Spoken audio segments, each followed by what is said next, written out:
আল্লাহ তাআলার এক ফরমা বরদার বান্দা, এক বুজুর্গ বান্দা, এক আল্লাহওয়ালা। কেউ তো বলেছেন তিনি নবী ছিলেন, উযাইর আলাইহিস সালাতু ওয়াস সালাম। আবার কেউ বলেছেন তিনি ইলিয়া আলাইহিস সালাতু ওয়াস সালাম। আল্লাহ তাআলা হযরত উযাইর আলাইহিস সালাতু ওয়াস সালামকে বাইতুল মুকাদ্দাসের দিকে প্রেরণ করলেন।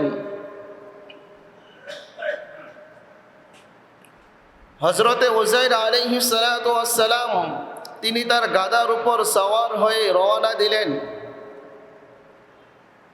সাথে ডুমুর বৃক্ষ, এক টুকরি ডুমুর বৃক্ষ, অর্থাৎ এক টুকরি ডুমুর ফল তার সাথে ছিল, আঞ্জির। আর শরাবের একটি পেয়ালা ছিল। তিনি যখন বাইতুল মুকাদ্দাসের ওই এলাকায় গেলেন, যাওয়ার পরে দেখলেন পুরা এলাকা ধ্বংসস্তূপে পরিণত হয়েছে। বখতে নাসর পুরা বাইতুল মুকাদ্দাস এলাকাকে পুরা ধ্বংস করে ফেলেছে। যে দুইজন কাফেরকে আল্লাহ তাআলা পুরা পৃথিবীর রাজত্ব দান করেছিলেন, তাদের মধ্যে একজন হলো বখতে নাসর, আরেকজন হলো নমরুদ। নমরুদের ঘটনাও আল্লাহ তাআলা এই আয়াতের আগের আয়াতে উল্লেখ করেছেন। ইব্রাহিম আলাইহিস সালাতু ওয়াস সালাম যখন নমরুদকে একত্ববাদের প্রতি দাওয়াত দিলেন, তখন নমরুদ বলেছিলেন, তুমি যার প্রতি আমাকে দাওয়াত দিছো সে রব আবার কি? তখন হযরত ইব্রাহিম আলাইহিস সালাতু ওয়াস সালাম বলেন, সে রব তো তিনি যিনি মৃতকে জীবিত করেন। নমরুদ বলল, ক্বালা আনা উহয়ি ওয়া উমীত। তোমার রব যদি মৃতকে জীবিত করতে পারে, তাহলে আমিও তো মৃতকে জীবিত করতে পারি। এ কথা বলে দুইজন ব্যক্তিকে ধরে আনা হলো। একজনকে জেলখানা বন্দী করলেন, আরেকজনকে হত্যা করলেন। পরক্ষণে আবার ওই ব্যক্তিকে জেলখানা থেকে মুক্তি দিয়ে দিলেন। এবার বলতেছেন, আমিও জীবিত করছি, আমিও কি করলাম? মুক্ত করলাম। নাউজুবিল্লাহ। তো এটাকে জীবন দেওয়া বলা হয় না, এটাকে মৃতকে জীবিত করা বলা হয় না। ইব্রাহিম আলাইহিস সালাতু ওয়াস সালাম দেখলেন যে না, সে তো বোকামির পরিচয় দিয়েছে। আমার আল্লাহ যে জীবিতকে মৃত করেন, মৃতকে জীবিত করেন প্রকৃত অর্থে, আর সে যে এক ব্যক্তিকে হত্যা করলো, আরেকজনকে ছেড়ে দিল, এটা তো মৃত আর জীবিতের সাথে তুলনা করা চলে না। এবার হযরত ইব্রাহিম আলাইহিস সালাতু ওয়াস সালাম বললেন, আমার আল্লাহ পূর্ব দিক থেকে সূর্য উদিত করেন, আর তুমি যদি পারো পূর্ব দিক থেকে পশ্চিম দিক থেকে সূর্য উদিত করে দেখাও। আমার আল্লাহ তো সুপ্রিম পাওয়ার, আমার আল্লাহর ক্ষমতার তো কোনো শেষ নাই। আমার আল্লাহ তো পূর্ব দিক থেকে সূর্য উদিত করেন। যদি তোমার ক্ষমতা থাকে, তোমার শক্তি থাকে, পাওয়ার থাকে, তুমি এবার পশ্চিম দিক থেকে সূর্য উদিত করে দেখো। ফাবুহিতাল্লাযী কাফার, হতভম্ব হয়ে গেল, অবাক হয়ে গেল, লা জবাব হয়ে গেল, কোনো জবাব দেওয়ার কোনো কি নাই, অবস্থা নাই। আল্লাহু লা ইয়াহদিল কওমাজ জালিমিন, আল্লাহ তাআলা কোন জালেম সম্প্রদায়কে কি করেন না, হেদায়েত নসিব করেন। তো হযরত উযাইর আলাইহিস সালাতু ওয়াস সালাম যখন বাইতুল মুকাদ্দাসে গেলেন, ওই এলাকায় যখন গেলেন, যাওয়ার পরে দেখলেন পুরা এলাকা ধ্বংসস্তূপে পরিণত হয়ে গেছে। না কোনো মাকান আছে, না কোনো মাকিন আছে, না কোনো ঘরবাড়ি আছে, না কোনো মানুষ আছে, কেউ নাই। পুরা এলাকা ধ্বংসস্তূপে পরিণত হয়ে গেছে। উযাইর আলাইহিস সালাতু ওয়াস সালাম মনে মনে তার এই খেয়াল করলেন যে এই ধ্বংসস্তূপ এলাকা, যেখানে কোনো ঘর বাড়ি নাই, যেখানে কোনো বসতি নাই, যেখানে কোনো মানুষ নাই, এই জীবিত এই মৃত মানুষগুলাকে কে জীবিত করবে? কিয়ামতের সময় এই মানুষগুলাকে কে জীবিত করবে? নাউজুবিল্লাহ। এর অর্থ আবার এটা ধারণা করবেন না যে নবী উযাইর আলাইহিস সালাতু ওয়াস সালাম আল্লাহর প্রতি বিশ্বাস ছিল না, এর অর্থ এমনটা নয়।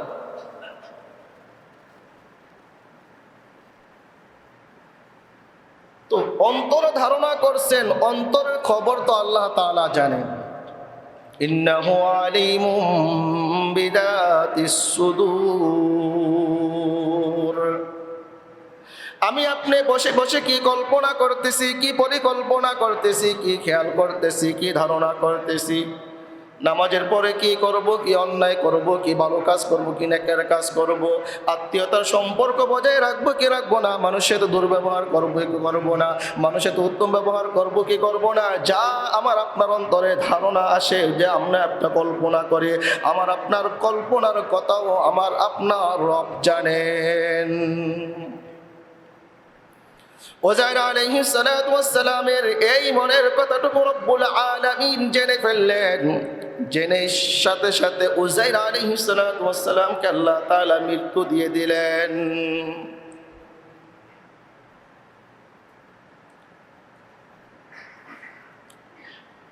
আমরা আজকে দুনিয়াতে মানুষের একটা স্বভাবে পরিণত হয়ে গেছে চাওয়া, ভিক্ষা করা, মানুষের কাছে সওয়াল করা, চাওয়া। হাদিসের মাঝে আসছে, এই বিশুদ্ধভাবে পড়াইলাম, যেই ব্যক্তি আল্লাহ তাআলার নিকটে পবিত্র থাকতে চায়, আল্লাহ তাআলা তাকে পবিত্র রাখেন, গুনাহমুক্ত রাখেন। যেই ব্যক্তি মানুষের কাছে হাত পাতার থেকে অমুখাপেক্ষী থাকতে চায়, যে না আমি না খেয়ে থাকবো, তারপরও মানুষের দ্বারস্থ হব না, মানুষের কাছে হাত পাতবো না, মানুষের কাছে চাইবো না, আল্লাহ তাআলাও তাকে অমুখাপেক্ষী রাখে। এখন এই অমুখাপেক্ষী কিভাবে রাখেন? এটা হাদিসের মধ্যে রাসূল দুইটা অর্থ করেছেন। হয়তো আল্লাহ তাআলা তাকে তার নির্ধারিত সময়ের পূর্বেই দুনিয়া থেকে নিয়ে নেবেন। একজন মানুষ দুর্ভিক্ষে পড়েছেন, অভাবে পড়েছেন, দরিদ্রতায় পড়েছেন, এখন সে মানুষের দ্বারস্থ হয় না, দ্বারস্থ হয়েছে আল্লাহ তাআলা। আল্লাহ তাআলা তার এই অভাবকে দূর করার দুইটা পদ্ধতির কথা রাসূল নিজে হাদিসে বলেছেন। এক নম্বর হলো, হয়তো তাকে এই অবস্থায় আল্লাহ তাআলা দুনিয়া থেকে উঠাই দেবেন, তার মৃত্যু দিয়ে দেবেন। অথবা আল্লাহ তাআলা তাকে, তিনি তার গায়বী খাজানা থেকে, তিনি তাকে গায়বীভাবে আল্লাহ তাআলা তাকে নুসরত করবেন, সাহায্য করবেন, যার ফলে সে দরিদ্র মুক্ত হয়ে যাবে। সুবহানাল্লাহ। এই জন্য যত ধরনের বিপদ আপদ আসুক, সমস্ত বিপদ আপদ থেকে আমাদেরকে ধৈর্য ধারণ করতে হবে, ধৈর্যের পরিচয় দিতে হবে। হাসানে বসরি রহমাতুল্লাহ আলাইহি, যিনি জগৎ বিখ্যাত আল্লাহর ওলি ছিলেন, বুজুর্গ ব্যক্তি ছিলেন, আল্লাহ ওয়ালা ছিলেন, যুগ শ্রেষ্ঠ তাবি ছিলেন, তিনি একবার এক চোরের পায়ে চুমু খাইলেন, এক চোরের পায়ে চুমু খাইলেন। বিষয়টা কেমন না? এত বড় আল্লাহর একজন ওলি, কথা কথা ওনাকে বাদ দিলাম, আমি আপনাদের ইমাম, এই এলাকার যে সবচেয়ে লুচ্চা, নেশাখোর, জিনাকারী, বিভিন্ন অপরাধের সাথে জড়িত এরকম ব্যক্তির হাতে যদি, কপালে যদি আমি চুমা খাই, আপনারা কি ভালো দৃষ্টিতে দেখবেন? কখনো দেখবেন? কি রে হুজুর, এই লুচ্চা বদমাশের কপালে কেন চুমা খাইল, হাতে কেন চুমা খাইল, তার পায়ে কেন চুমা খাইল? তো হাসানে বসরি যখন চুমা খাইলেন, তার মুরিদান, তার শিষ্যরা দেখে অবাক হয়ে গেলেন, বললেন হুজুর ব্যাপারটা বুঝলাম না। সে একজন চোর, প্রথমবার চুরি করেছে, তার হাত কাটা গেছে, ডান হাত কাটা গেছে। দ্বিতীয়বার চুরি করছে, তার ডান পা কাটা গেছে। তৃতীয়বার চুরি করছে, তার বাম হাত কাটা গেছে। এবার চতুর্থবার সে চুরি করলো, আপনি তার পায়ে চুমা খাইলেন, কারণটা? হাসান বসরি রহমাতুল্লাহ আলাইহি বলতেছেন, বাবারা আমার,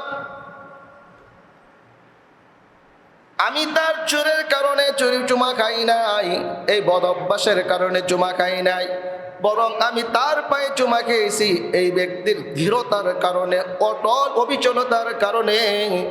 এই ব্যক্তি প্রথমবার চুরি করেছে, ডান হাত কাটা গেল, দ্বিতীয়বার চুরি করলে ডান পা কাটা গেল, তৃতীয়বার চুরি করলো তার বাম হাত কাটা গেল, এবার চতুর্থবার সে চুরি করবে তার বাম পা কাটা যাবে। এরপর ওই ব্যক্তি চুরির জন্য একটু পিছপা হয় না, একটু লজ্জিত হয় না, শর্মিন্দা হয় না। তার অটলতা অবিচলতা দেখে যে আমি অবাক হয়ে গেলাম যে সে চোরের প্রতি, খারাপ কাজের প্রতি তার কতটুকু আত্মবিশ্বাস রয়েছে, কতটুকু একই রয়েছে।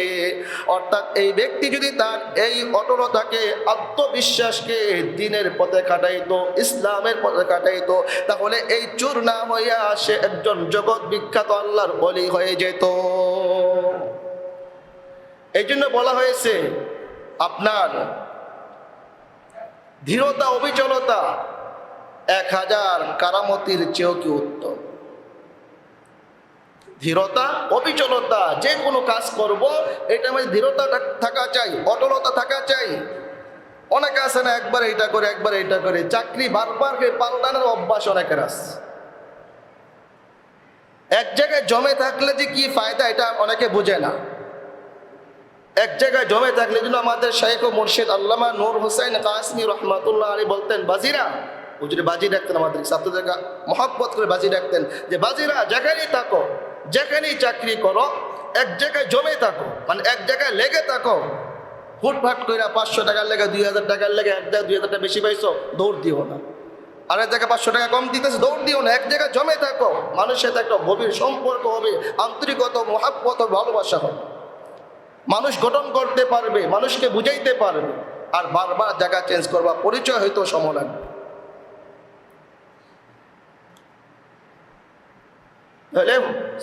এত বড় আল্লাহর ওলি বুজুর্গ ব্যক্তি কি খাইলেন?